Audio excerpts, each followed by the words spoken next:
I'm looking up Diablo knock-knock jokes, and I don't understand them. Do you want to hear one? Yeah. Knock-knock. Who's there? You now speak to Ormus. Cut that. No. Keep going. Keep going. I don't understand what that means. No, me neither. That's what I say. I don't understand these knock-knock jokes.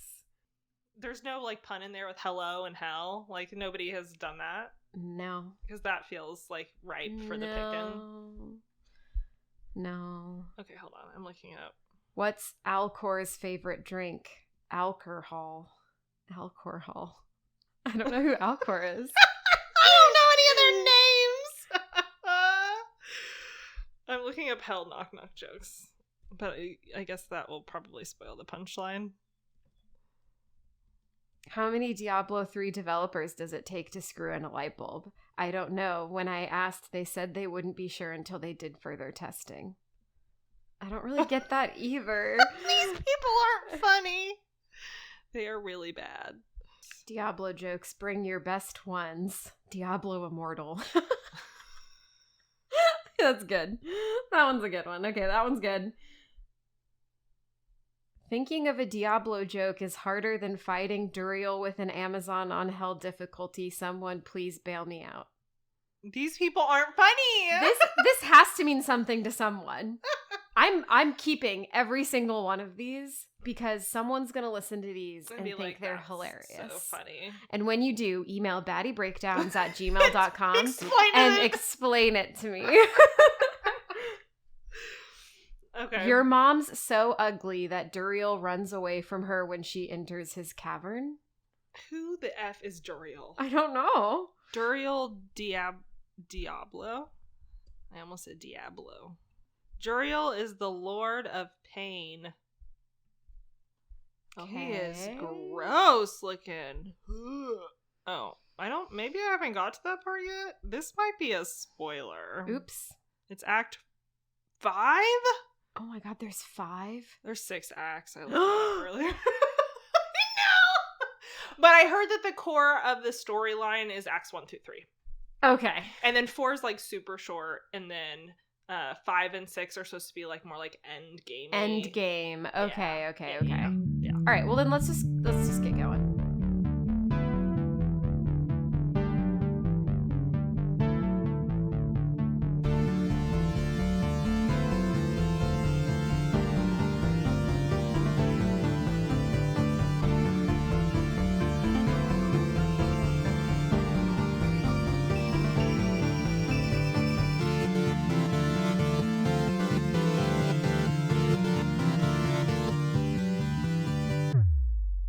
I'm Bridget. And I'm Maddie. Welcome to Baddy Breakdowns, where we hang out, have fun, and play games all the way to the end, where applicable.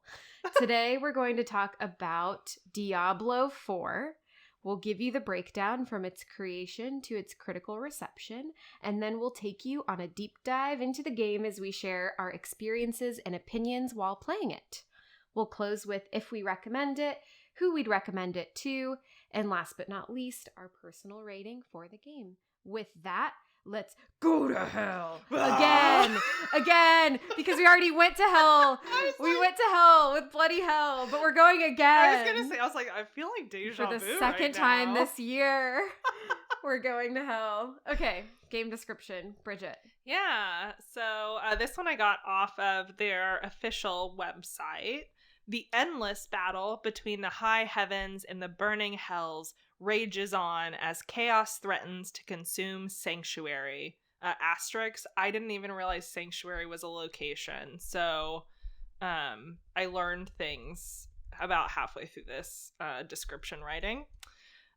With ceaseless demons to slaughter, countless abilities to master, nightmarish dungeons, and legendary loot, this vast open world brings the promise of adventure and devastation. Survive and conquer darkness or succumb to the shadows. And that's it. It's an RPG, and I don't know how else better to describe it. Mm-hmm. And yeah, how it's made. Okay. This is going to get a little intense, so going to drop a quick content warning. for those who maybe don't want to listen to it.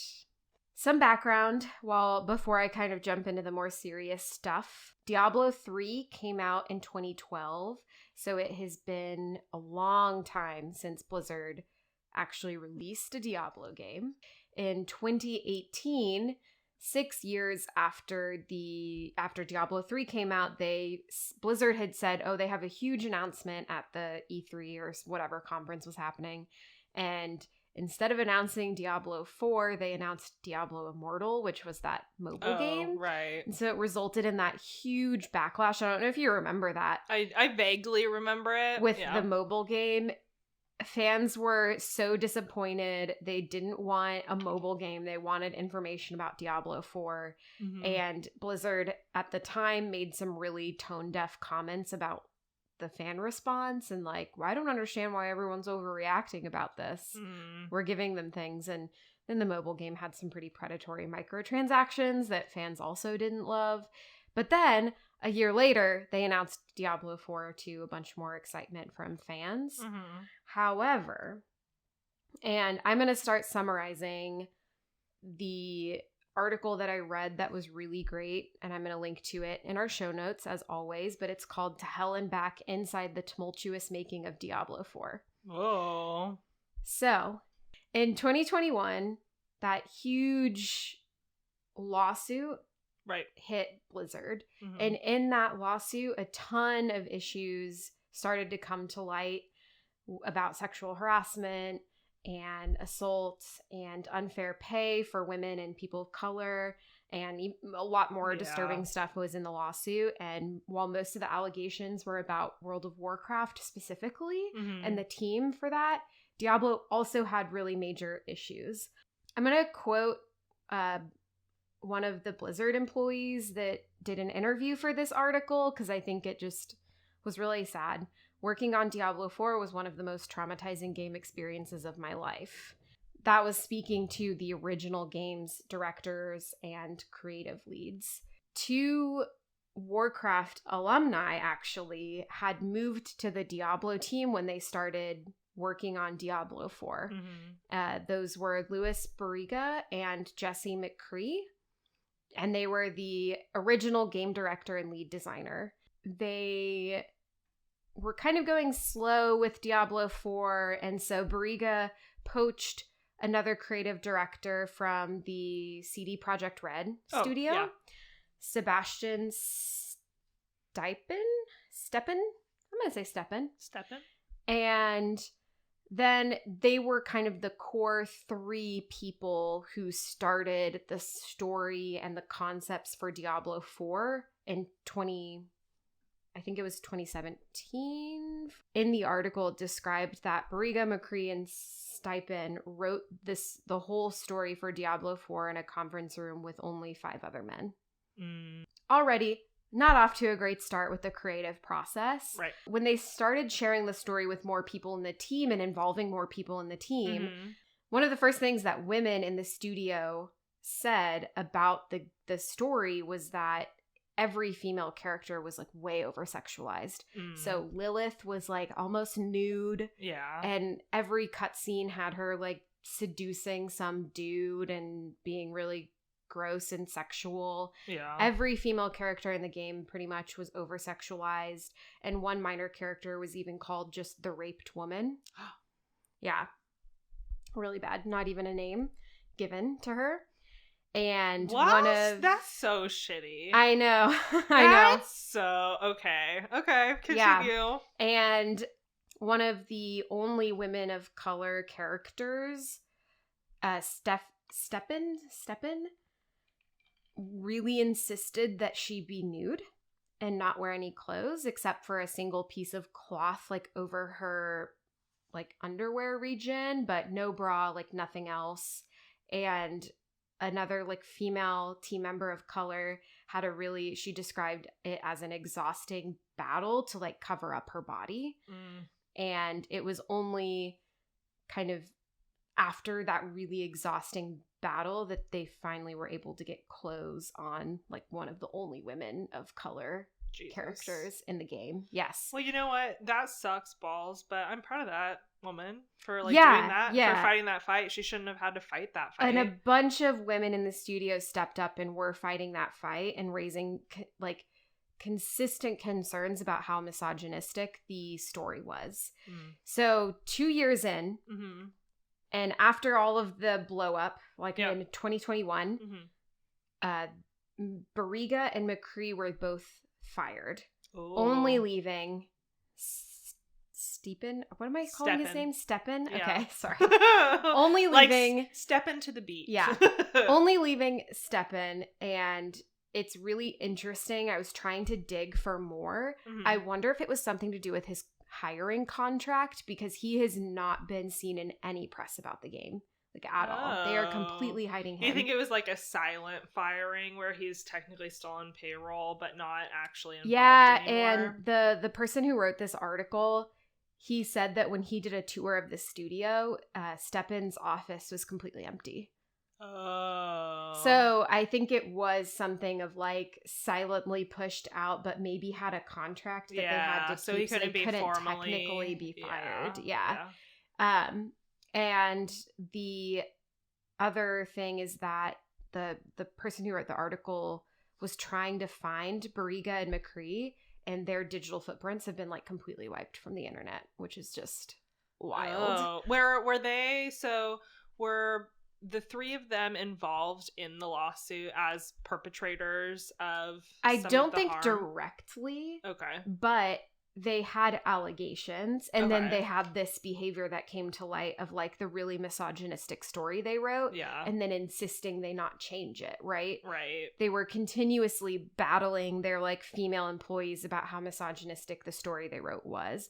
And they also like hold themselves up into a room with 5 other white men to like write this story. Like, how disappointing is that? So after that, like 2 years in, they ended up firing them, silently firing Steppen from what it seems like, although that's pure speculation. And they appointed Joe Shelley to be the new lead director. And from the other interviews that he was able to get from other employees, he was known as like a good ally in the studio. And they also hired Rod Ferguson, who is actually a former Microsoftie. He worked at Microsoft Studios for 20 years. And they specifically pulled him in after the allegations. I didn't look it up. I should have. No, okay. I was just curious. Yeah. One of the things I do want to mention, though, is that the employees that did speak about Rod and Joe were like, yes, they were good and they were good allies, and they did push the game to be more inclusive. They wanted to emphasize that they weren't white saviors, and they didn't want to contribute to the white savior narrative that sometimes happens, and really wanted to give a lot of credit to the marginalized people who worked on Diablo for speaking up and continuously having those battles and pushing for a better working environment. So I am a little disappointed after all those shenanigans. They're like, here are your 2 white men to continue forth. Yeah. I'm secretly very disappointed about that. Well, Blizzard tried hiring a woman as one of the presidents. I guess I wouldn't want to work there, so I get it. Well, they hired her as one of the presidents, and then she very quickly quit because she was like, I'm being tokenized. They're not actually listening to me. Ugh. Oh, God. Oh, what a mess. Yeah. So it was overall like pretty bad, and I think it's getting better. And I will note that more recent interviews with employees has stated that the team is much healthier and like they are working towards much better working conditions. But it's so hard. That stuff takes time. Yeah, to make a change like that in place. The kind of even subconscious way that people behave sometimes, especially if you're around leadership that for a period of time wanted that behavior, or not wanted but definitely didn't do anything. Exactly. Yeah, supported that behavior, or did it themselves. Totally. Then I feel like it would be a really hard walk to like pull that back out from the culture that would already exist. I know I had heard in like different companies, like you've seen culture transition changes. I mean, even Microsoft and Xbox have had culture transitions. And I'm very thankful for how the culture is right now. Totally. So I know that it's possible, but it's not a quick road, and it's an unfortunate position, I think, for anybody to be in. And man, that's rough. Yeah. Rough. Yeah. So that was kind of the tumultuous history, and like I said, it does seem like it got to a much healthier place and a much better place, and they did really change so much of that original misogynistic story. Because I mean, I think I haven't finished the game quite yet, but I haven't noticed anything on my end when I'm playing the story that sticks out to me.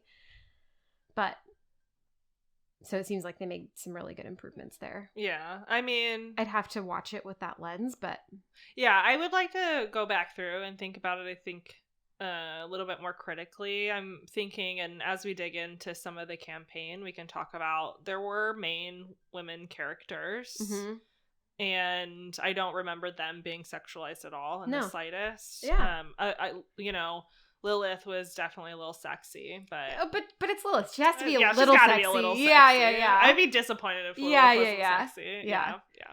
Okay. So getting into the inspo, hard turn. Getting into the inspiration, it's a direct sequel to Diablo. Okay. So Diablo 3, it's set literally 50 years after Diablo 3. So I went back to the origins of Diablo. And the creator, David Brevik, he was the first person who created the Diablo 1 game. And he was very inspired by the roguelike genre and role-playing game elements and expansive loot systems. So that was kind of the original inspiration for Diablo. And then for this one specifically, the game art director, John Mueller, who has also been in a lot of the press, so I'm assuming he doesn't have any allegations or anything. Yeah. He has actually been one of the ones talking the most about the making of, probably because the game art and direction is one of the least controversial pieces of that. Yep. But he said that when he started tackling Diablo 4, he wanted to pivot from the more cartoony Diablo 3 and take it back to its more darker roots, and really wanted it to feel like you were playing a Baroque painting. And specifically wanted to evoke Rembrandt and Repin. I don't know how to pronounce that. Amongst other Baroque artists. Yeah. I think. I don't know. It's hard to tell. It's a little hard to tell. Yeah. I've never played Diablo 3. You did. Did it feel like, I'm looking at screenshots of it. It definitely looks maybe a little bit more cartoony, but it still looks dark. I don't know. I mean, the newer one is I would actually, once he said that, I was like, oh, it is very Baroque, it's pretty melodramatic. And I don't know if you ever took art history. Funny story. I did for 3 days because my professor, every time she spoke, she would close her eyes. So she would be like, and this behind us is the painting, and her eyes would be closed. And then when she'd pause to breathe, she would open her eyes to breathe and then close them again. That's so weird. Yeah, it was so weird. So you just couldn't do it? I couldn't do it because her lecture style was too distracting. It was awful. And she also assigned homework for us to have due the very first day of class. And I was a freshman and I didn't even have access to the tools to see homework yet. And I was like, what is going on? It was very stressful and very annoying to watch her speak. So I quit. Yeah. I loved art history. I took it for a semester, so I'm not an expert or anything, but it was just very dark, melodramatic, Renaissance style. That makes sense to me. Yeah. Yeah. So, okay. That was it. Well, I appreciate you talking through that. They really didn't have a ton about much more. I think probably because it had so much controversy, they are fluffing it a little bit. Yeah, so I think I had texted you, but they had a kind of making of YouTube type thing, but it was just really marketing fluff. It had no actual substance. It was well, Lilith is just this badass and she's this, blah, Yeah. blah, and it wasn't actually anything of substance. Well, you know what? When you say that, it's funny because I've watched so many making ofs now, and usually about 50% of making ofs are fluffing up the team and the collaboration and the kind of joy that they got working together and creating this thing. And so I wonder if this was just a hard one to do because they couldn't fluff that way. You can't really fluff that way, so you have to fluff just the mechanics game. and the story themselves. And there's only so much you can fluff that. Yeah. So it more felt like a long form trailer. Yeah. Interesting. For the game. Interesting. Yeah. Okay. Well, do we want to do critical reception? Yeah. Okay. So this game was interesting because it seemed like all the critics disagreed with all of the users, like average folks like us. Interesting. So IGN had this at a 9 out of 10. Ooh, high. PC Gamer had it at 85%, OpenCritic 88, Metacritic 87, and like all very, very high, all green. I read through some of the critics' articles and they were just absolutely glowing. Like, wow. Yeah, they just really, really liked them. Yeah. But then you look at like the Metacritic user score, which was a 5.1 out of 10. That's really different. Holy shit. Yeah, and then the Google reviews had it at a 3 out of 5. Whoa. Yeah. And I went through and started kind of reading through them because I was surprised that there was such a huge disparity between those things. At least that feels really big to me. Like a 3-point disparity between 87 and like 51. That's a lot. Huge. And so it's not on Steam, is it? It's not on Steam. It's on their Battle.net shenanigan. Yeah. I wouldn't know I got it on Xbox, but I think that's where Chris played it. No, that makes sense. Yeah. That's a thing. Yeah. So I tried to distill what people were saying because, this is my first entrance into Diablo world, and we didn't get, like, this is a long game. It was taking a lot of time, and we didn't get the chance to, like, finish all the way through endgame.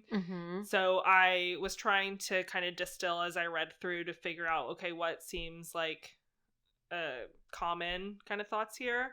First, it seemed like feedback around the combat and dungeons were a little bit like slow, repetitive was how I was kind of feeling after reading through them. The slow combat, I think they were mentioning things like having to run a lot of places. I think, was this the first time that Diablo 4 was an open world? Or Diablo was an open world? I think it's just the biggest map. Oh, okay. Yeah. Okay. People were just saying it felt like they were doing a lot of running. There were like a lot of people, no one had anything to say bad about the beautiful graphics or cutscenes. Yeah. The kind of things that they also pointed out were there was a suggestion for a lot of people that the fun, quote unquote, parts of the game don't really hit until you get into World Tier 3, which is after you beat campaign and I think after you get to level 50. And that piece includes their future seasonal content, which I don't think is supposed to hit until I saw rumors saying July, but it doesn't look like an official release has been made yet for when their first season will be.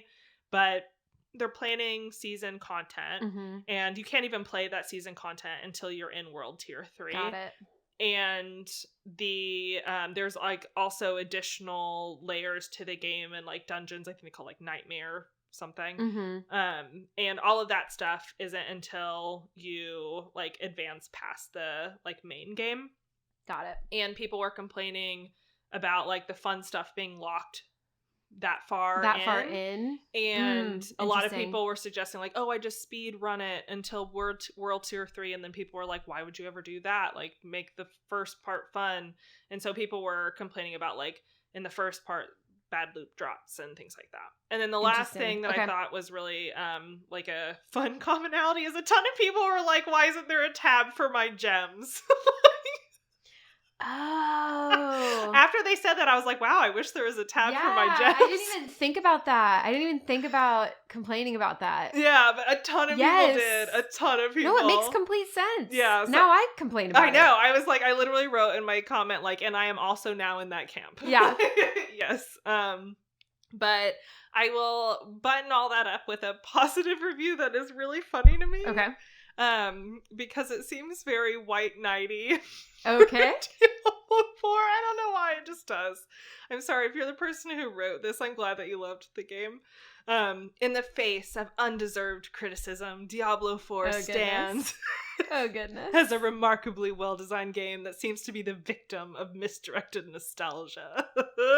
Goodness. But yeah, I really think, like, a lot of people obviously enjoy the game. I've even seen the people complaining about the game say they're still kind of having fun, you know? So I don't think that it's a bunch of people that are like, wow, this is trash, throw it in it. I think it's a lot of people that probably had really high standards that didn't get their standards met. Yeah. Yeah, but Okay. that's my guess. Okay. On to first impressions. Yeah. Yeah. Okay. My first impression was just brutal. I wrote intense. Yeah. Freaking metal, man. Metal's So a good metal. word. Yeah, the opening cutscene, for those who haven't played it, is just a very intense, beautiful, like, Beautiful. great graphics. So like, realistic. I was yeah. like, Jesus Christ, the faces. Oh, yeah. It was insane. Yeah. And it was these 3 or 4 explorers, and they were kind of Indiana Jones running from some things to get to another thing in this temple-y like thing. And That was a great job, Maddie. you know. Then it kind of cuts, and there's one guy that you're kind of rooting for, and he seems really nice, and he's just there to learn, like, knowledge. Like, he's there for knowledge, not for money. And the other 2 guys are there for money, and the guy who's there for knowledge was saved by one of the other guys who's this very classic, like, Indiana Jones type dude. And then the Indiana Jones type dude is like, go on, I will hold them off. And then the 3 of them go on ahead, and then the 2 guys who are in there for money shut the door on him, and they're like, it's easier to split it with 3 people. Yeah. Then, which, I mean, you know, if you're there for money, then you're there for money. Sorry. Yeah. Then, cut to, they get to the place that they had been wanting to find, and then the guy comes back that they had left behind kind of mysteriously, and in a very metal way starts performing this ritual. Yeah. And they get strapped to the rocks upside down, and then he cuts them, and they start bleeding into the rocks, and the rocks are like sucking up the blood. Yeah. But the blood is like floating. Yeah. It's so cool. And then the guy who was there for knowledge is like, oh, I was just here for knowledge, and I wasn't here to hurt you. And he's like, oh, I know. Do you want to sacrifice yourself for knowledge? And then the guy is like, yes. And then gets freaking murdered, but in a really beautiful way. Do you think that he actually got the knowledge before he died? Do you think they gave it to him, or do you think he... Okay. Oh, yeah. Yeah. And then Lilith is born, and it's freaking so cool. It's so cool. Your enthusiasm is killing me. I was just like, fuck yeah. I'm like fucking ready for this game, because then it zooms out, and her wings are just like literally taking up the entire cavern. It looked so alive. Like it was. Yes. It looked like this alive. Her wings were like alive organs. I don't know how else to say it. It was wild. So cool. Yeah. And then the Indiana Jones guy kind of morphs, and then he's like her son. Yeah. And that's the reveal, is he's like Lilith's son, and then he was there to, like, you know, bring her back. Yeah. Yep. And then they go on a tirade. But yeah, that was kind of my first impression. And I really loved that. it. And then the second first impression... No. I'll let you go first, because that's just kind of the first thing. It's a pretty long cutscene to start with. It's really long It's like cutscene. 15 minutes. It's like a mini movie. Yeah. I was not upset, though, at the length of that cutscene. No. Which is crazy, because I feel like if you go back on all of our podcast episodes, about every time I'm the person who complains about I can't play, there's a stupid cutscene. And this is the first time I'm watching a cutscene. I'm like, wow, this is a cutscene. Like, this is a cutscene. And so it was worth the sitting through it. I actually really liked it. I had pretty much exactly what you had. I haven't played any of the other Diablos, so I was confused on whether or not I should be confused. Oh, I was confused, kind of. So, do you know, like you're missing anything? Okay, the story didn't continue on from Diablo 3. You said that I was to be 50 honest, years I don't remember okay. Diablo 3's story. No. Okay. I don't think so. None of those characters were in it, I don't think. Okay. Because I was wondering, because of the way that it started, which was like within the action, like right in, I thought, oh, well, maybe this is some form of cliffhanger from the last one. Oh, no, I don't think so. Yeah, so that's where I was like, I wrote a brief note where it's like, I don't know if this is a new game or this is a continuation. And if I am missing something. I might be wrong there, actually, but I assume it's just for what it's off worth, a new game. Yeah, for what it's worth, later, I feel like I followed the story okay. Yeah. And so I don't think... Yeah, Lilith has not been part of the games, I don't think, so. Okay. Yeah. Ooh, that was my other thing that I wrote down, which was I had guessed that it was going to be Lilith. I didn't watch any of the advertising, okay? Nice. My guess was real. It was a real guess. And about halfway through, I was like, oh my god, what if they bring back Lilith? Like, I'm ready for Lilith. And then when she birthed, and I was like, it's Lilith! I was so excited. Yeah.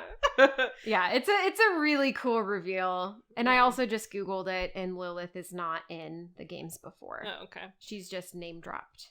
Cool. Let me know when would be a good time for me to go on my mini tirade about Lilith, because I'm ready. No, let's just do it now. We just witnessed the rebirth of her in this world. Yes. In Sanctuary. So I think now is a great time to talk about Lilith in general, because she made such an impression on both of us in a good way. She did. So I, before this, loved Lilith. I love Lilith. And I'm so sorry, Mother, if you're listening to this, but I love Lilith. And the reason why is, do you know the mythology of Lilith? Only? You're going to think this is so stupid. Oh, no. Only from True Blood.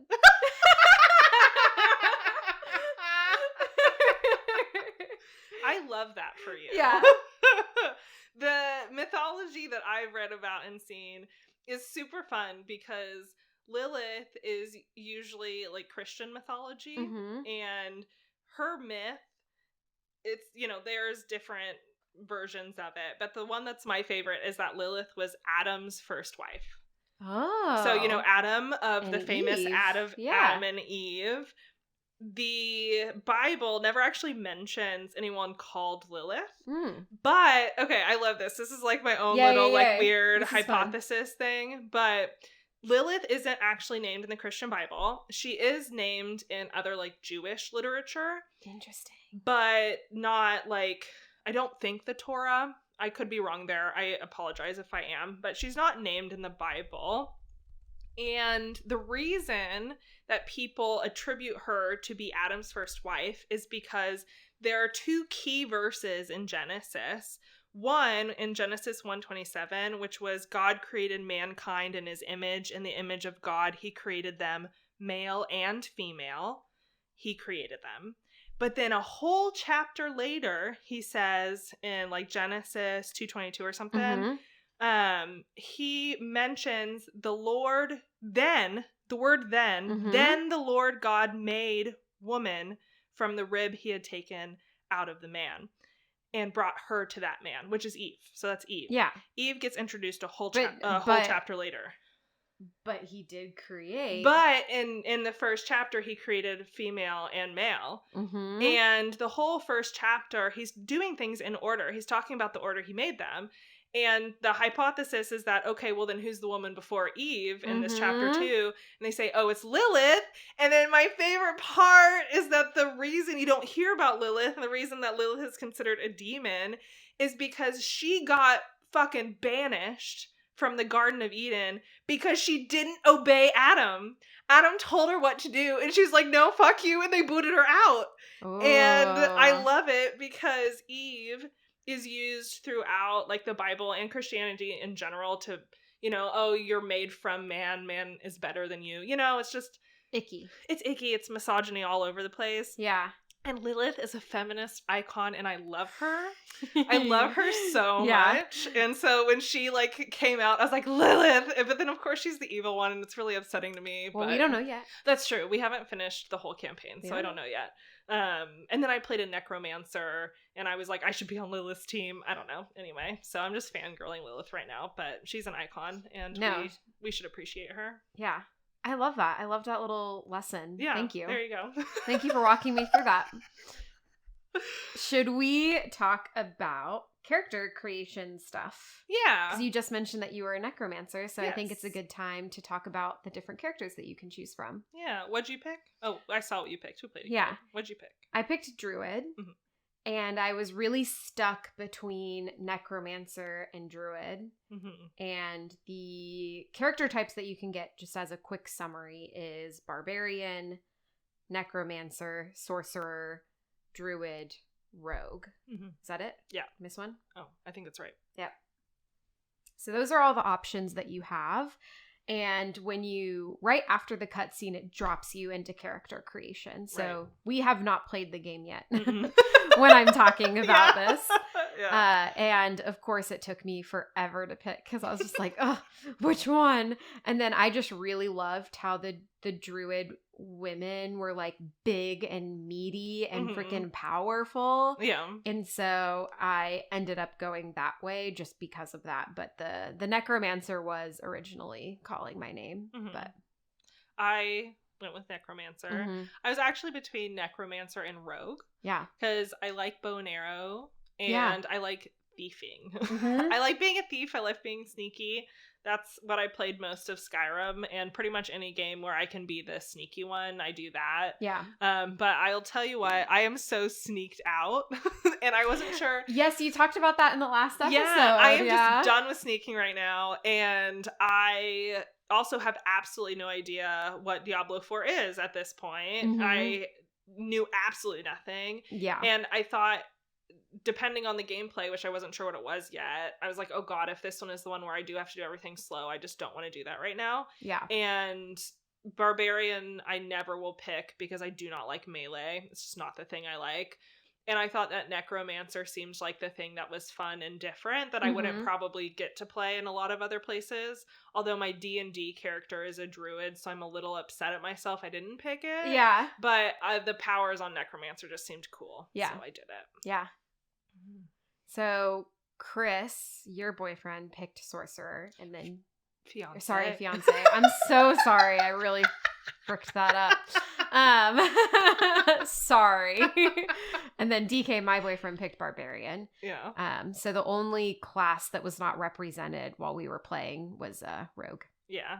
Yeah. Which I think I'm gonna go back. Apparently, when the season comes out, you have to start a brand new character. You can't keep your old one? You have to start a brand new character to play the new season. For the season? For the season. Oh, okay, but you can still keep your old one for the campaign. Can't play the season. Yeah, that's kind of a bummer. Yeah, but I plan on picking Rogue whenever we get there. I think I'm going to do Sorcerer because Chris had that really cool snake thing. It was so cool. And I was like, I want that.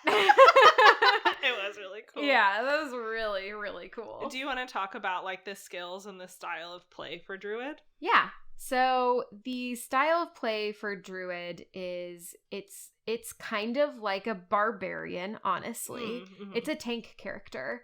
And the powers that you can choose from are, you have earth related powers, so there's something called like rock slide and stuff like that. You have electric storm related powers, you have poison powers like vines, and then the two animals that you can turn into are a bear or a wolf, or both. You could technically do both. And I will say that when I was starting out, I thought that was really cool, but I wanted to dig into the Druid a little bit more because it's actually one of the most negatively talked about classes. Oh, okay. Yeah. When you say you thought that was really cool, you mean like the transforming into animals? Yeah, like the transforming sounded super cool. And then as I started playing, I realized very quickly that I would have to specialize in a way that I wasn't necessarily I kind of thought that the werewolf and werebear powers were going to be like synchronous in a way. I thought it was going to be a both situation, but the way it pushes you in the skill tree, it's an either or situation. Yeah. And so that was different from my expectations. I still liked it overall. So the first thing that I started with was I did werebear and the electrical storm stuff, because the electrical storm lets you do like distance attacks, and then the werebear is just the melee tank fucking smash. maul 'em. Yeah. And you just like, you literally just smash like the group of dudes. And so that was pretty fun to do, and then have that option to like step back and like attack from farther away. So overall, I liked it, but I went through a pretty big respec in Act 2 that I was going to talk about. But I will get to that later. When we all played together, you had vines and stuff at that point. I had vines, but I was still the werebear in the electrical storm with the vines, because the vines paired really well with the bear like smash, because the vines held them in place. Oh, and then you can go up and pound them. Yeah. So you like get them to stick, and then you pound them. That was kind of the thing that I had figured out was a fun thing to do, but it's actually not the optimal thing to do. So that's why I want to talk about what I respect too. Oh. Yeah. Okay. But I will talk about that later. I'll let you talk about Necromancer and kind of how you played and your impressions of that. Yeah. So once we actually got into the game and I could see the skill tree and all that kind of stuff, I wasn't really sure what to expect. And the skill tree, I think, similarly tried to push you to some form of, like, there were also 3. I don't know, and I avoided looking up the best build until actually after. Same, that's when I respect. Yeah. Yeah, I was like, I haven't respect from reading yet, Yeah. but I wanted to just play out the way that I thought would be fun first. Yeah, and then see how far I got. Same. My motto with some of this stuff, actually, I am really bad about trying to do like the most optimal builds for everything in a way that it's like I get weirdly obsessive about it. And I play a lot of Genshin, and the characters are so cute. And I remember getting one character that was adorable, and I was so sad. And I was like, Chris, she's so cute, and the whole internet said she's like D tier. And he was like, who cares? It's single player. Just play her. And I'm Just like, play yeah. her. Yeah. So I just wanted to play. Yeah. Same. The 3 different kind of directions they take you are bone, blood, or darkness. Ooh. So nice and creepy. I avoided the bone one for the most part, although I did have a couple.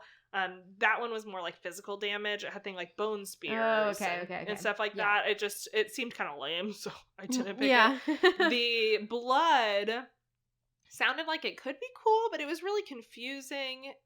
All of the descriptions had things. Inflicts bleeding. Well, it inflicts bleeding, and it had blood orbs underlined and bolded in a lot of them. Huh. And I had no idea what a blood orb was. And it was Is that not your like spirit? Like, you know how every character class has the like, you have your essence. No, blood orbs have nothing to do with essence. Huh. Yeah, I eventually had to look it up because what I started to do, because it's luckily free to trade around at the beginning. Yeah. It eventually costs stuff, but it's really not that expensive. It's really expensive. Nice, actually. Yeah, I will say that's really a plus. Liked it. Yeah. But I traded them out, and when I got to that one, I was like, what do these freaking blood orbs do? So I eventually looked it up, and apparently the blood orbs add health. So I wonder if it's some sort of like you take theirs to get like more life yourself, and so like there might you be some sacrifice some of your life, but then you get some back, kind of. No, you don't even sacrifice some of your life. You are taking their blood. You're like killing them, and then you like eat their blood, I guess. And then you're healing yourself by doing that. Exactly. Okay. And then the third one, which is the one that I did the most of, was like the darkness, which has a lot to do with the summoning and having the little minions that run around, which were my fave. Yeah, those are fun. I know, they were fun because when you do the minions, so like I chose Decompose as my main one because it helps me create like a ton of corpses everywhere. And then I use the corpses as like my little minions. And it was kind of fun to play as a necromancer because you didn't just have like one minion. You actually had a whole separate build that you can make for the minions. Yeah. It was much more simplified than yours, but it was still like there were 3 different types. You had the warriors, the sorcerers, and the golems. Oh, cool. And you had a certain number of each one. Yeah. And then within them, there were 3 different types within each type. And then each of the 3 different types had like a trade-off between would you do X or Y. Okay. So there's like a ton of different builds. Even in the minions themselves. Gosh, it's almost overwhelming. It was. Yeah. I just ended up picking ones that I'm like, this feels kind of okay. And then the last thing I'll say around like how you play with like necro just from a base standpoint is a lot of the options say when you consume a corpse do X, like that's the skill, like consume a corpse and get so much essence back. And I thought it meant eat. I was like, I have to eat people? Like, that's what necromancers do. We eat people? And so I searched online, Diablo 4, how to eat corpses. That's so funny. And the first result was like, consume doesn't mean eat. That's funny. It just means use. Yeah. Yeah. I mean, I would have made that mistake. Yeah, I was like, oh man, I gotta eat people. But no, I didn't have to eat anybody. Yeah. So haha. Yeah. That's funny. Yeah. So what kind of style of play is it? Like, is it more ranged? Is it... It ends up being a lot more ranged because your little skelly boys can run up and do most of the fighting like head on. For you. Yeah. And I spend a lot of my time like managing their health by like making more corpses, using them up to raise the healing of them, and then doing a lot of things to damage or make weaker the enemies. Got it. So like slowing them down, making them vulnerable, that kind of thing. And so it's a lot more ranged. Like sometimes I like won't even fight at all and they'll have already killed the thing by the time I get there, which is kind of fun. Yeah. I like it. Maybe others wouldn't like that, but I like it. Yeah. No, it's different styles of play. Yeah. I'm sure the rogue would be probably similar. I'm guessing like probably like throwing things from far away, like daggers and stuff. Yeah, and traps and things like that. Yeah, I assume so. Yeah. And sorcerer's kind of like that too. Sorcerer's also kind of more ranged. Yeah, I think so. Watching Chris play, the only I feel like druid and barbarian are the main like melee in your face. Yeah. I just really liked having my little posse with me everywhere I went. Yeah, that was really fun. It looked like I never played alone. I will say that when DK and I first started playing, because we've only been playing this game together, couch co-op, which I will say the couch co-op is phenomenal. It's so good. It's very good. So for those listening, if you were like wondering, the couch co-op is not split screen, which is super helpful for me because I can never. It's awful. I always look at the wrong one. I really struggle with split screen co-op because I never did it growing up, and I wonder if that's why DK doesn't mind it as much. Because I think that's how Halo used to be, is like you do the splits, but I didn't play first person shooters growing up, and so when I played Borderlands, which was the one split screen that I've played with DK, I was always looking at his screen, and then I would be off in some stupid little corner freaking not doing anything, and then I'd realize like, oh shit, I'm not this person kicking ass, I'm this person looking stupid in the corner. Like and I still, even with the non-split screen co-op, because DK's so good at playing video games, sometimes I'll just be like, you're living vicariously and I'm like, through him. Shit, I'm looking at the wrong character again. Like, damn.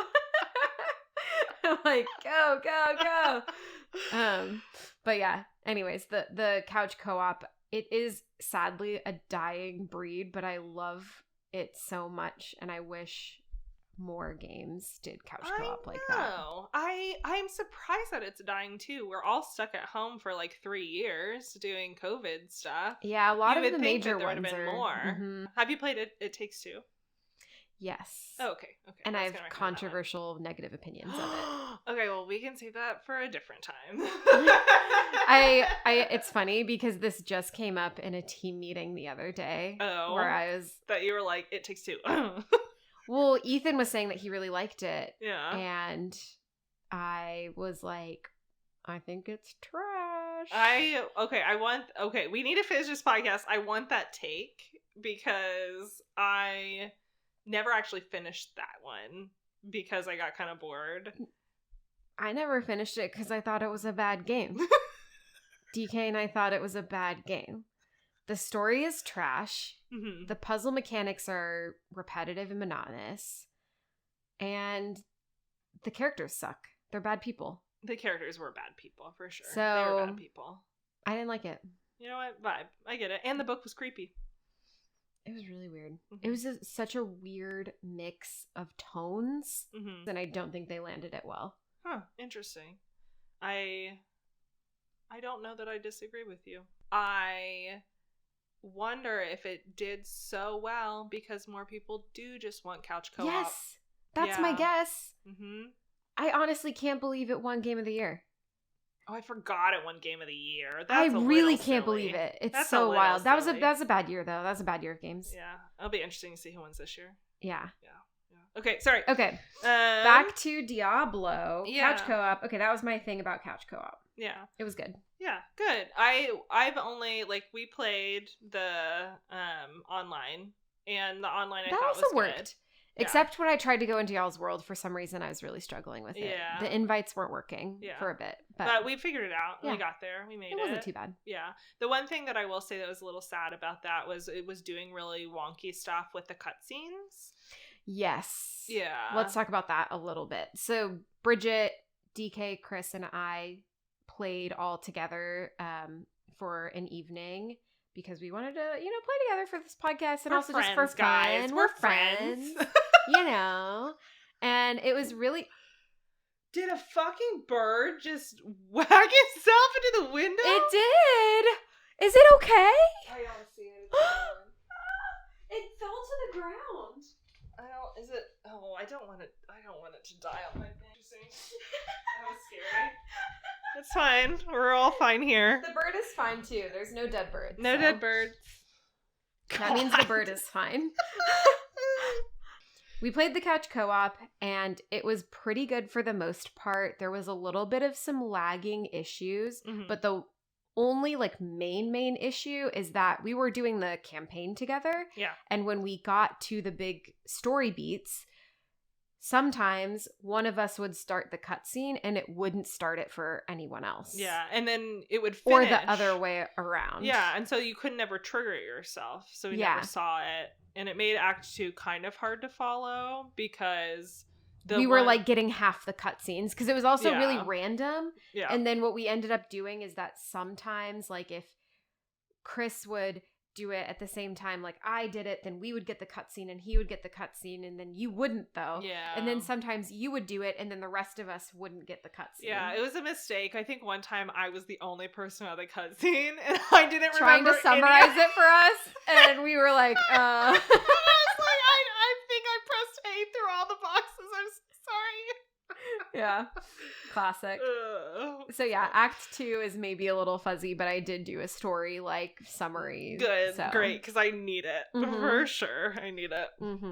Is that a good segue into the campaign story? Yeah, I think we can talk about some more gameplay stuff towards the end when we talk about how we've become masters of our craft. When we talk about what we liked and what we didn't like, and then I'll also maybe talk about the respec that I did because I want to talk about it. I would love to hear about your respec. Okay. Cool. Tell me about it. Okay. So let's talk about the story. Do you want to summarize Act 1 in less than 2 minutes? Oh, I can do it way faster than that. Great. I think. Mostly because I'm pretty sure my summary is pretty mediocre, so let me know if I miss anything. No. Yeah, sure. we'll see. It's fine. Okay, so we already did the prologue. Lilith, she has been reawakened, whatever. Yeah. And you appear, and the setup of the story pretty much is you figure out the fact that Lilith has been woken up again. It's done through really weird I don't think it was cannibalism, but it was a weird village thing where they were trying to sacrifice you, and then you eat some rose petals. And now, because you've eaten the rose petals with Lilith's blood, they are Lilith cult members. Yeah, and they worship Lilith, and they were going to try to sacrifice you. You eat the rose. They feed you Lilith's rose petals. Gross. Yeah. And then you get, like, so for the rest of the game, rest of the campaign, anytime you see rose petals, you get, like, visions of Lilith because you're, like, weirdly connected to her now. Yeah. So the story, like, trots on, and you end up with, like, the main part of the story, which is you're trying to find Lilith, right? And you Figure out what she's trying to do. Yeah, figure out what she's doing. What's her goal? What's her plan? What's her play here? And you eventually make your way to this girl whose mother is missing. Mm-hmm. And was the guy like a guard? Who's the guy that was with us? Kind of, yeah. Yeah, I don't know. There was a dude with us. There's two dudes. There's Lorath, who is like the old dude. Who's the one who went down into like the mines with us to find the lady? Whatever. None of their names are very easy to pronounce, and that's the one criticism I have. And I can't remember them. Yeah. So we have this daughter, and we're with this guard, and we go down, and we want to go find the mom. Turns out the mom has been convinced by Lilith to help her perform this ritual, so Lilith can cross the Black Lake and get something. Asterisk. You eventually find the mom, kill the mom, unfortunately, because she goes a little cray-cray. She turned into a demon, like a blood witch. She was also doing it for knowledge, like the guy we saw in the intro, which I thought was interesting. But yeah, we killed her, but we're still friends with the daughter, so that's kind of nice. And eventually we make our way ourselves across the Black Lake, because Lilith had already made it across. We wanted to get across too. Eventually we get over there and fight this, we fight Lilith's Lament, is I think what it was called. And at the end of the fight, somebody comes to help you, and it's the guard dude who's back and inside a weird outfit. I don't know. That didn't make sense to me, if I'm being honest. It made zero sense to me. And I couldn't figure out, so like... I think that's 2 minutes also. Crap. It looked like he was in an Iron Maiden. Yeah. And I don't understand it. And it looked like he didn't have legs. I don't understand it. And he dead. And all that kind of stuff. But anyway, Lilith got there and she found her son's dead body and got the key to hell. And that's the end of Act 1. The son that was from the beginning, right? That awakened her. I think. And that I'm not totally sure on. But I do know that her son was the very first necromancer, right? Yeah. Yeah. Which is, again, why I thought I should be on their side. Yeah. Because I'm a necromancer. Is actually very confusing for me. Yeah. But that's the end of Act 1. Lilith gets the key to the door to hell, and yeah. Yep. Yeah. Yeah. So, I mean, do we want to just talk about Act 1 really quick? I thought it was a little confusing, hard to follow, but... Yeah. The character names, I think, are one of the main reasons for that. The daughter's name is like Narelle, and I kept not saying that because it's hard to pronounce and read, because there's a lot of letters. I don't know. I'll just say that without making me sound stupid. I also didn't really understand her purpose a ton, and I think that, and then it's interesting because then Lorath has like a little bit where he's like, and she's gonna be more important to us than we would have known at the time, or something. And I was like, okay, so I guess she's gonna be in more of it. But I kind of thought her whole storyline was a little weak. Yeah. Or I didn't know why. I didn't know why. Yeah. I guess but anyways. But to her credit, her mom was a horrible mom. Her mom was awful. Bad her mom parenting. was a bad mom. Bad mom. Bad mom award. And you know what? I did feel a little bad killing her because Nyrelle was pretty sad about it. I don't know why she was so upset. I know. She seemed like she's mad at us. Resurrect her mom. Yeah, that was a little weird. She literally just tried murdering you, and she would have succeeded if we hadn't been there. Yeah. That's all I would have said. The other thing that I mentioned a little bit confusing about Act 1 is that you don't actually have to finish Act 1 before you jump to Act 2's and Act 3. And that can get a little confusing if you hop around. If you jump around too much. Yeah, I didn't realize that you could jump around. It was when we were playing together that I realized that DK and I had accidentally done a few of the things in Act 2 and a few of the things in Act 3 before we finished Act 1. Which is weird to me because after Act 2, the world kind of changes a little bit. So it's strange to me that they would let you do that. Yeah, it was a little odd. Yeah. But I mean, it wasn't, we ended up fixing it. Like we're going in order now, but still. Okay, Act 2. Okay, Act 2 is going to be also, I think, pretty quick. You meet this guy, Dornan, and he is a king of some sort, and he has a son. Mm-hmm. And then you fast forward, and the son was captured by Lilith, and she turns him into the vessel for a demon dude or something or other named Amaranth or something. Is that his name? Azeroth. Azathoth? Now I'm just naming things from Cthulhu from shit like that. Let me just... Who's stuck in the soul stone? I think it is Azeroth. Anyways, I'm wasting time. So he took over the son's body, and now he's this giant dude on a demon dog. And you fight him, and then you kill the demon dog and the dude. And he had given Lilith access to something in exchange for her giving him the body of the son. Mm-hmm. And then you kill the dude. He reverts back into the son's body, and then the son is dead, and it's kind of pretty sad. Yeah, that part was pretty sad. That was pretty sad. And it was pretty brutal, too, because the way that they stabbed him in the forehead and melted his face. Exactly. It was rough. It was rough. And the poor, like, when you actually kill him, he turns back into the sun. And his face is melted. It's still melty. It was actually pretty rough. Yeah, that was rough. So that was the end of that one. And then the next step is you're just... And the thing that... Laura... Oh my god. What the fuck? Lorath? Yeah, no, it's Lorath. It's Lorath. Okay. Lorath at the end of each act, the character Lorath is kind of giving like a little like and blah blah blah and blah blah. He's like the continual narrator-esque character. Yeah. And so at the end of that one, he was like, and it was just as Lilith planned. Yeah, that was weird. Yeah. I was like, oh, okay. So, like, obviously Lilith had planned for you to murder whoever that was. Yeah. Anyways, there's Act 2. Which is pretty badass. I haven't finished Act 3, so we can't summarize Act 3 or 4 or 5 or 6. Yeah, our bad guys. I thought it was just 3 acts, so that's on me. I think what we should do is we'll have like a Zelda and Diablo 4 button episode. Yeah, because I would like to get through and finish it. I'm almost finished with the Zelda one, so we should definitely do that. But at this point, I think we're both in the middle of Act 3. Is where we're at right now. Yeah. I will say it was kind of cool. After Act 2, the world did feel a little bit different. Like it looked a little bit more destroyed in a couple of the towns that we were in, which is kind of fun. Yeah. But Act 2 is really hard for me to follow because of the shenanigans. Yeah. I mean, what I just said is kind of it. It was a long-winded... Well, I guess that gets into... No, that actually gets into, I think, a little bit of my first criticism with the campaign. Yeah, let's just jump into it. Yeah, the going through the campaign is a lot of, I go to this place, I see this conversation happen, and then I go to this place, and then I see this conversation happen. And...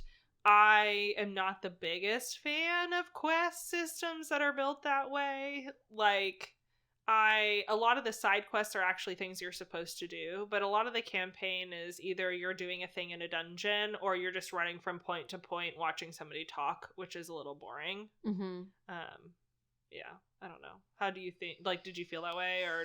I mean, I thought the cutscenes with Lilith were always pretty good. Oh, well, no, those were always really good. But the ones that didn't have Lilith were less interesting, obviously. Well, they have different tiers of cutscenes, too. Yeah, they do. Like, the ones with Lilith are very cinematic. I think the story is fine. I don't think Diablo is really about the story, though. So I didn't mind that the story was a little convoluted. I kind of figured that was just part of the gameplay, and I'm interested to see how it pans out. I like Chris's theory about Lilith not being a bad guy necessarily. I think that's really interesting, and I want to see where that goes. I really don't think he's gonna be right. She is murdering a lot. She's murdering a lot of people and doing a little bit of torture some places. Yeah. I think some of the side quests are pretty fun, so that's why I think if we had sped run the campaign, we could have at this point. Yeah, 'Cause, I think we've that's both right. played it enough time. Yeah. But I did part like of- every side quest that I found. yeah, part of it is doing these side quests, and I think they're also, like, some of them are pretty fun. Yeah. Like, I did my character, like, your character class side quests, so we did the druid one and the barbarian one. I did my necromancer one. Yeah. How was that one? It was not a lot. I had to go pray at a couple shrines. That's so interesting because the barbarian one was also not a lot. We just had to slay, like, a single beast. Yeah, that's what I had, like, pray to shrine, and then I think I killed one thing, and then I was done. The druid one was extremely convoluted. Oh. We had to go, like, here and like, reawaken this tree and reawaken it here, and then we had to heal the earth, and then we had to, like, release the it was very convoluted. Interesting. No, I don't remember mine being complicated and we at had all. to awaken the spirits, and then I got my, like, character class, like, spirit. I'm actually thing. pretty happy that mine wasn't long, because I wanted to finish it before we played. Yeah. So that I could have that skill, because I had been waiting for it. And I was like, oh, I'm not going to be able to do my character quest when we play together, because obviously we won't be doing that. Yeah. And so I was like, oh God, I'm going to have to speed it. And then I got it done in like 15 Well, minutes. it was so funny because the druid one is the one that we did first, and it took so long that DK and I were like, we're just gonna wait on the barbarian one, because that was a really long thing. and it was a single thing, and we were like, wait, what? It was interesting. I'm curious what the sorcerer and the rogue ones are now. I don't have much else to say about the story. Yeah, I don't think I do either. Yeah. I think it's just kind of there. Yeah, it's just kind of there. So now we're going to jump into just, like, our general summary of likes and dislikes. And one of the things that I liked is I did think the combat was pretty good most of the time. Like, the combat mechanics were well thought through. Obviously, the scenery and the details in the scenery and the motion of the scenery was insane. And that was very impactful, and the music was, like, pretty cool, like, as a set piece. I'd agree. And I will say, the nitpick that people who have picked the druid class has, because I looked this up because I wasn't dealing a ton of damage, and it was after we had played, and I was like, okay, I want to look up, like, an actually good build for the class, and the best one that I could find online was actually a werewolf poison build. Oh. And I hadn't realized, because these skill trees are huge. They are big. And they're overwhelming, and so I haven't even read all of the pieces of the skill tree, if I'm being honest. Like, I would just kind of pick things if they sounded cool and just go a direction. I wasn't really thinking about it super tactically when I first built the character. But druid werewolf form deals poison damage, and the vines that I have deal poison damage. And so I respect to do werewolf poison and no electrical storm. Okay. Because it's better to, like, specialize compound in Yeah. your specific things. Yeah. And so now I have this really cool build where I do I just do this insane poison stacking, and it pretty much just melts enemies. Yeah. Okay. So that's really fun. And I liked that. And one of the complaints with Druid in general that I was reading online once I found this build is that it's hard to get a good build with Druids. And I had kind of been feeling that when we all played together, because everybody's ultimates were so cool and mine was kind of lame. And I was like, my ultimate isn't cool. And that's supposed to be your ultimate thing. And they were all kind of lame. And the barbarian one, DK was like summoning ancestors to, like, hack and slash things. And then you had these, like, skelly dudes everywhere, and then Chris had the, like, awesome snake thing, and then mine was, like, a few lightning bolts. And I was like, yeah, pew pew, oh yeah. And that was sad. I will say, though, that I actually don't like any of the Necromancer ultimates, because they, like, the ones that look cool don't fit with my build. Oh. And so I would have to redo my build to, like, the coolest one was the blood one, because it's this giant blood wave, and it just goes cool. whoosh over everything. It's really cool, and I really like it, but it doesn't work with anything that I do. Yeah. And so then I have to use the other ones, which look a little lamer, which is a little sad. Yeah. Yeah. Yeah, so, I mean, it's dumb, but, like, they're called ultimates. And so I wish they should feel ultimate. every single ultimate should be really fucking cool. And, like, one of the ultimates that I originally had picked was just the werewolf smashing, and I already had werewolf smash. It was just, like, an extra smash. It was, like, an extra big That's an smash. ultimate? Yeah, and I was just like, wah. They should look at the snake one from Sorcerer, and every single one should have the feel pizzazz. that way. Anyways, those are the things that I liked. With a little bit of a thing that I didn't like. What did you like? Maddie. So, the things that I liked about it, one, I was pleasantly surprised that I had fun. Yeah. And I know that that's kind of a sad thing to say, but I don't play games like this. I didn't know what to expect or if I would find it fun. Mm-hmm. And I had actually thought that this game was going to be like Doom. And I did not want to play Doom. I was like, interesting. Yeah. I had just mapped them in my head as the same because it's like this hell game. Like, and so I was like, oh, it's the same. Yeah. And then it wasn't. So I was really surprised. And so one of the things that I actually liked was I liked the combat. I thought the combat's really fun. Yeah. And I really enjoyed fighting the hordes. And that's kind of Diablo's bread and butter. Yeah, so. I thought it was fun. I'm gonna say this, and people might take it as a negative, but for me, I liked it. Which honestly, the game feels kind of mindless and grindy. Yeah, like it is, and I like games like that. Yeah, I had a game my little monster game that I literally just sit there and tap like all day. And I don't mind that. I think it's kind of fun. Yeah. The only downside is that I bought it on my Xbox. And so I can't watch TV at the same time. Yeah. So I have to like figure out how to cope with that. I wish I had a Steam Deck like Chris. Yeah. But the actual grindiness of it, I really liked. I thought it was a fun grind because the fighting the hordes are fun, and then like playing around with the different like, I got this new thing, I'm gonna trade it out, and all this kind of stuff. It's very it takes a lot of time. It's very nitpicky, but it was just kind of, I don't know. I like stuff like that. So I liked it. It was a positive for me. And I think, and the last thing I'll mention was just quality of life. The fast travel that they have in this game, I love because it's not just a normal fast travel. When you fast travel to a place, you get a portal to go back to where you were. Yes. It's great. It's really good. Including if you were in the middle of dungeons, which is absolutely awesome. Because you can pick up the loot, go to a blacksmith and like salvage. Then you can like upgrade stuff and then come back and keep fighting and not have to worry about like, oh shit, I've got to do my whole trek all the way back. I love that. That was great.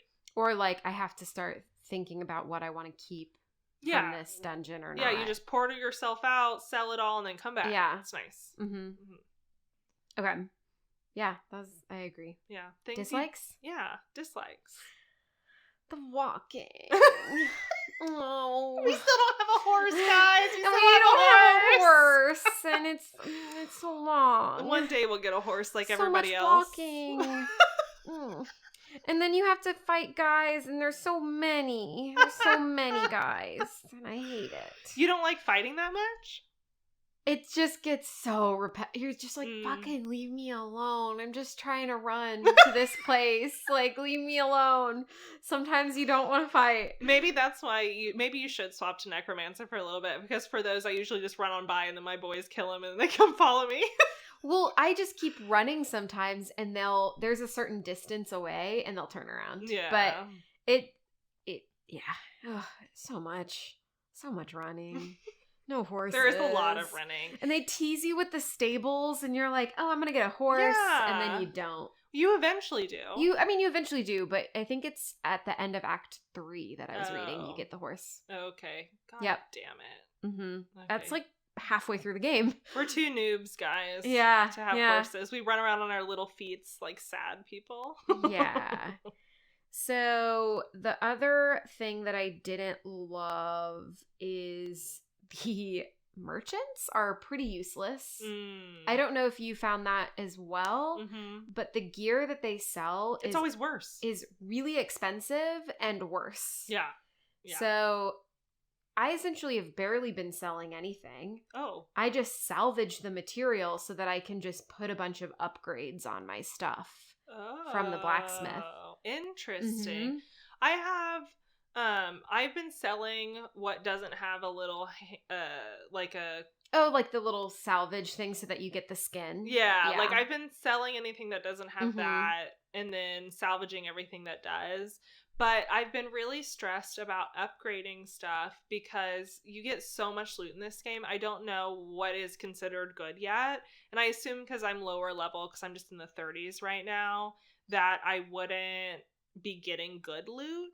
And I don't want to waste my resources. Well, on all of mine, I just do the first upgrade. Okay. Because I salvage so much, I have so much material. Okay, so I'm getting. It doesn't feel limited? No, it's not limited. And it just felt like I'm not using my money for hardly anything. Yeah.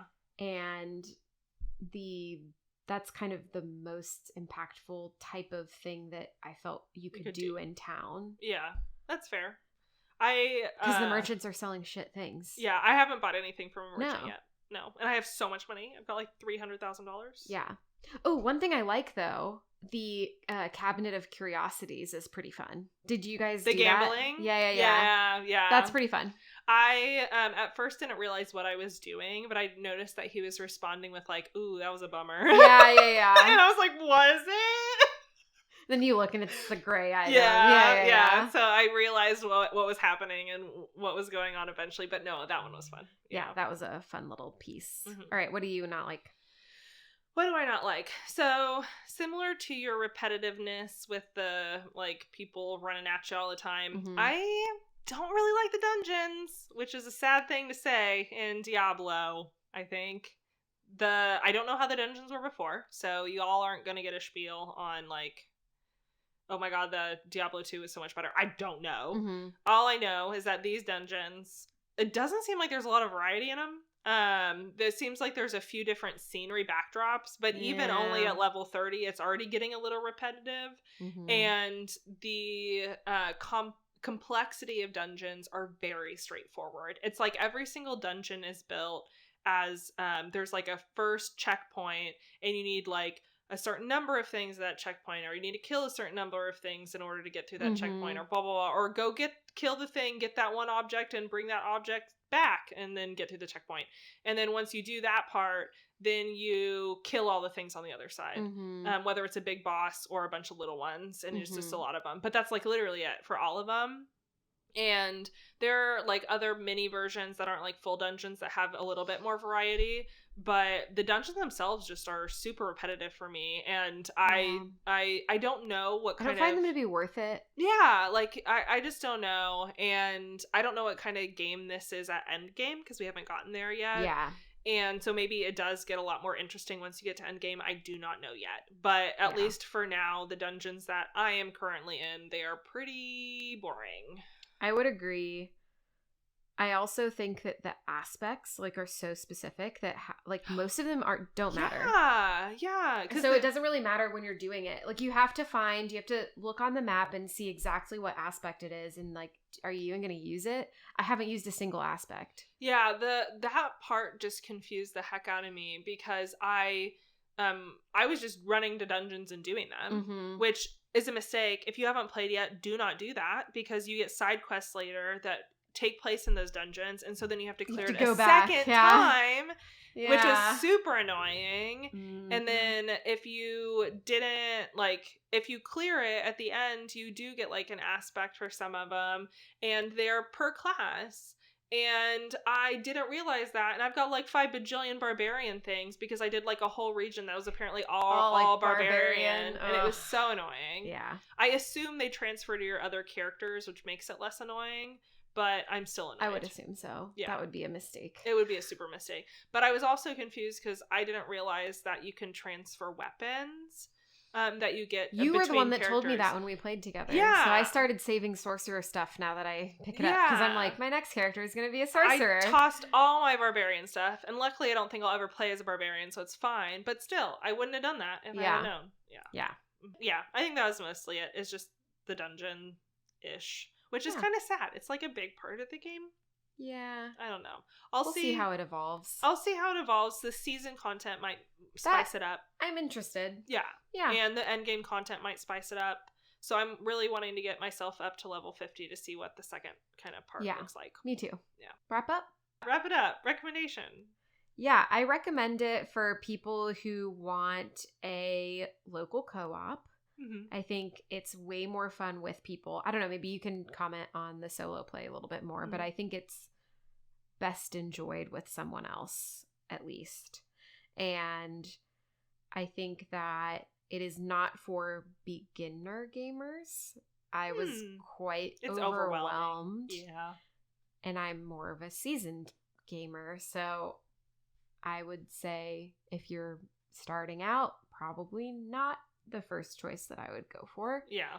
But I will say I do recommend it. The gameplay wasn't really difficult, but the options and configuration was very, very overwhelming. Yeah. And like the aspects and the whatevers and the a lot it's of side quests. It's just a lot. And yeah. So I do recommend it though. It's really fun. I've actually been enjoying it a lot. I've been having a ton of fun. So my rating is a 4 out of 5 Liliths. Oh, she took Lilith. Oh, no. No, I actually didn't write one down.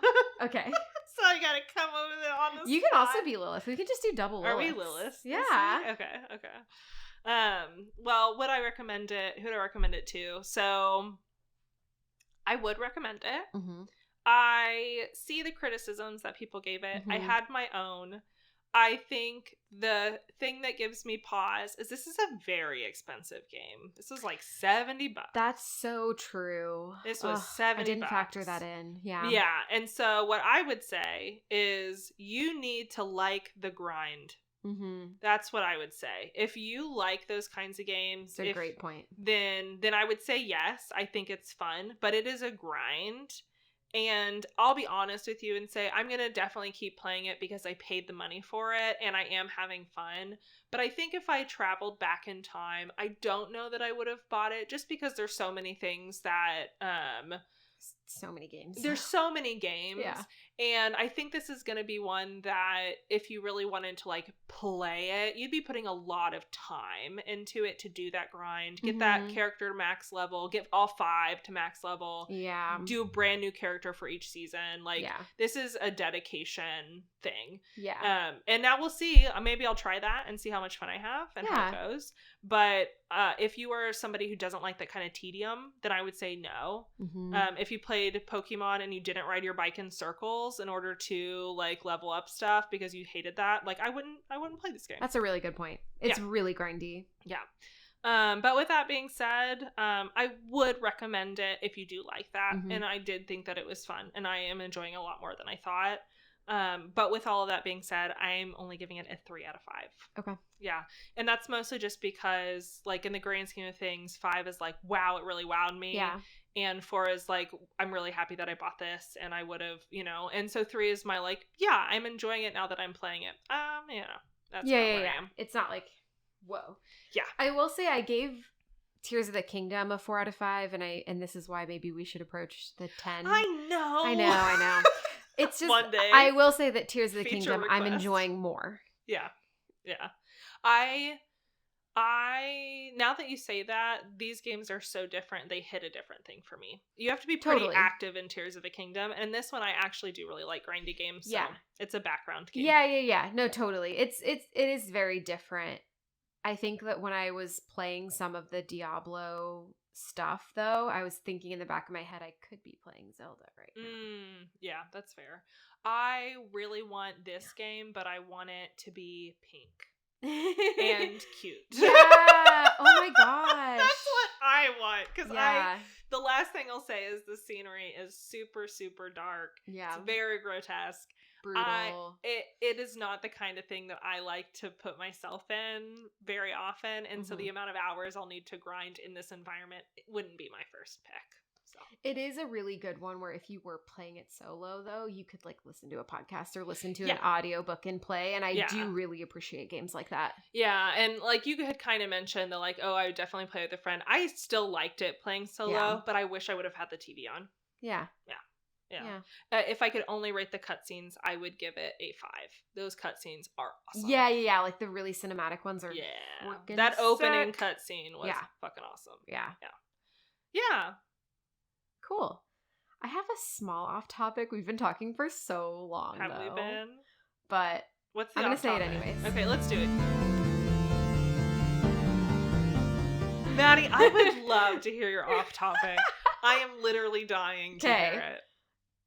The Bear, season 2. What is The Bear? Oh my god. What is The Bear? The Bear is an amazing show on Hulu. The Bear. You watch Hulu original? I do too, but I'm just making a joke. Really judgmental there. No, it's actually I've been watching The Great. Phenomenal. So the first season came out last year, and it's got they run sandwich shops? It's just got an amazing cast. It's such an accurate representation of the service industry. It is a really, really good show. It also, the first season deals a lot with grief and stuff in a way that I think is like really powerful. And season 2 dropped this week, and DK and I have binged half of it already, and it's just really good. And so for those of you, if you've not watched The Bear, Bridget, watch it. It's so good. 30-minute episodes. You just crush them. It has an 8.4 out of 10 on IMDb. It's wow. And IMDb usually has low ratings. So I haven't even heard of this. I didn't know that it was a thing. I haven't even been advertised for this. Wow. Yeah. Oh, I have not been targeted. Did you ever work in the service industry? I made snow cones. Have we talked about this? I made snow cones with this in one of those booths during the summer. I did both traveling with my aunt, which was actually really fun, and then I did a local one. But in the local one, they had like a camera set up in the booth, and I would every once in a while get like a phone call in the middle of my shift that was like, Bridget, why didn't you ask that person if they wanted XYZ new flavor? And I would be like, that is so weird. That's so freaking weird. So that's the most of the service industry that I have. But it was a job. I was a waitress, so this show. Oh, you were a waitress. Yeah. Where did you wait? Alamo Draft House. It is a movie theater restaurant combo in Austin. Oh, that's fun. Is it kind of like the Seattle Cinema here? It's better. Oh, okay. It's like an actual like full service restaurant and bar. That's cool. That sounds also really fun. A movie theater. Yeah. It was great. And then I was also the assistant manager at a local kind of hippie ice cream shop. Oh, that's cute. That's adorable. Lick Honest ice creams. It's funny because our shirts said "Lick y'all." I love that for y'all. So that would sometimes I stopped wearing it up here because people give me weird looks. Oh, because they don't know the reference. Then it's just weird. Yeah, and it's a weird phrase. Yeah, that's fair. Yeah. So okay, well, I will have to. I don't know. I have so many lists. Oh, and I worked at a pizza place in high school. Papa Murphy's. Oh, Papa Murphy's. Yeah. That was fun. Did I tell you the story of when we dared one of our teachers to eat a ghost pepper, and if he ate the ghost pepper, we would give him his pizza for free? No. So I had a kind of asshole physics teacher in high school. That's sad. And I mean, he's just kind of a douche. And he came into Papa Murphy's one day, and Papa Murphy's was literally run by 16-year-olds. Bad business decision on their part. They paid us minimum wage, and we were all 16 years old and went to the same high school. So he walked in, and we were like, and we had someone had brought in, one of the guys that worked there had brought in ghost peppers that day for just shits and gigs. Yeah, because why not? He's a high school Yeah, boy. why not? And he was like, yo, Mr. Whatever, if you eat this ghost pepper, we'll give you your pizza for free. And so he ate the whole ghost pepper, and the challenge was that he also couldn't drink water for an entire minute after eating the whole ghost pepper. Oh, God, that sounds so painful. He did do it. And then we also gave him a free 2-liter Coke because he didn't have a drink with him. And he was like sweating profusely. And it was hilarious to see this like douchey dude just totally get fucked by this crumble under this ghost pepper. And then he chugged half of a 2-liter Coke. And then we gave him his pizza for free and we let him walk out. And I was like, that was absolutely worth it. I just want to know if it, like, was it worth it to him? Like, I just want to know. I'm so curious. I honestly don't even remember his name. I wish I did. I would look him up. So you can find him on Facebook and be like, hey, was it worth it, man? Do you even I wonder if he even remembers it. Was it worth it? All right, I think... That's it. That's it. That's it for today. Okay. Do I have the finale today? I think I do, but I feel like I've been talking so much, and I'm sorry about that. I think you've been talking a very normal amount. I feel like I normally talk too much, so this has been a great episode. Okay. Thank you for listening to our podcast. If you liked it, don't forget to subscribe and rate it. Please write something if you do rate it, because it's really sweet and it makes us feel really great. It is actually ourselves. Really sweet. We have our first real review up there right now on Apple Podcasts, and it just made us really excited. So if you have the time, rate it, write a little something. That would be really nice. And you can find us on Instagram, TikTok, and YouTube at Baddy Breakdowns, and visit our website, baddybreakdowns.com, made by Bridget. And the podcast art was done by Tanisha Vernicar and is also great. And it was edited by me.